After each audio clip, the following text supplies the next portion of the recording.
IMF, World Bank, all other institutions, they make African countries jump through hoops. Loans will never be able to pay. The US, when they borrow money, they're getting it in 1.5, 1.9 interest rate. Africans, when they get the same amount of money, they're paying 9, 10%. The people who don't need a break, they get a break. The ones who need a break, they don't get a break. The sheer survival of the World Bank, IMF, is based on the fact that African countries and many other developing countries do not succeed. Their success is based on our failure. That has to change. And guess who can make that change? We. Okay.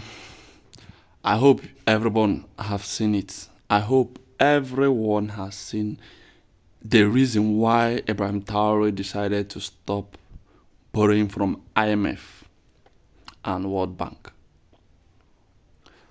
I hope we have heard from the horse's mouth. I hope you have known how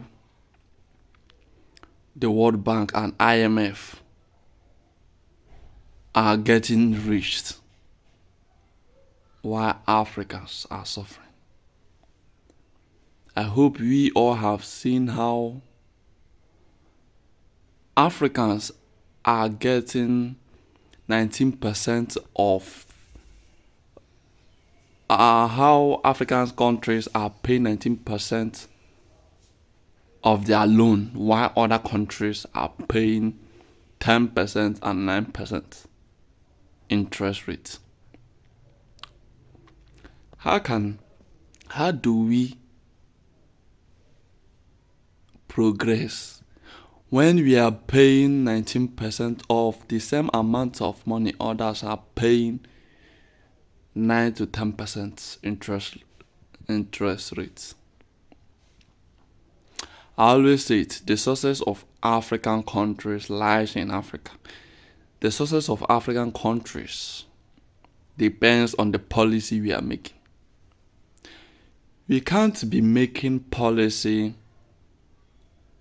that favor other nations. We can't be making policy that favor IMF and World Bank. We can't keep on borrowing. That's what I mean. We can't keep on borrowing. We can't. We have gone too far to depend or to rely on IMF or World Bank to give us loan. The era has gone. Ibrahim Traore is the new era. Come on.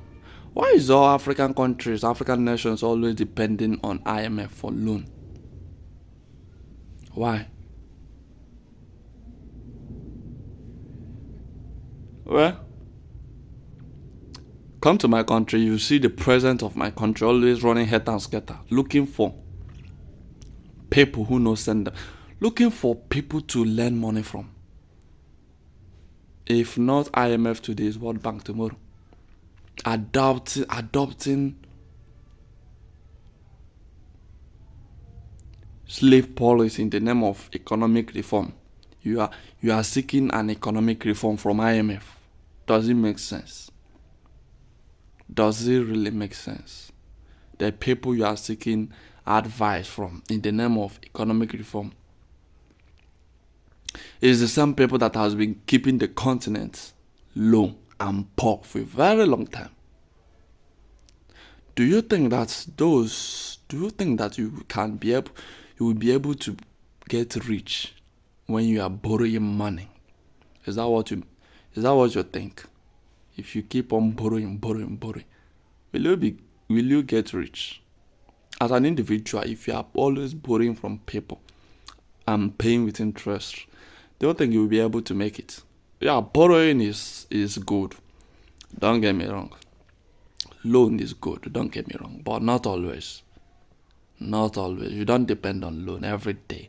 You are borrowing every day. You are asking for loan.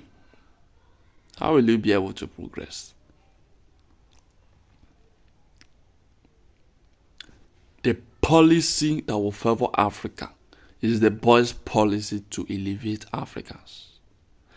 Let us prioritize Africans. Let us stop allowing our slave our masters to rule over us.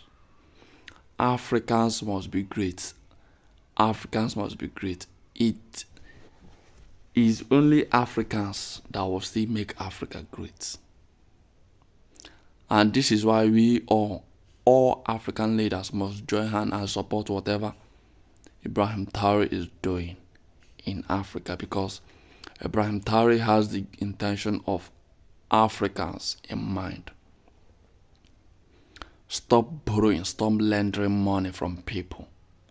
Stop taking loan from IMF or World Bank. I hope you all have seen and heard what this woman said, how Africa has been kept poor by those we are borrowing money from. Let the wise listen, and let those who are not wise keep on borrowing. Thank you for watching.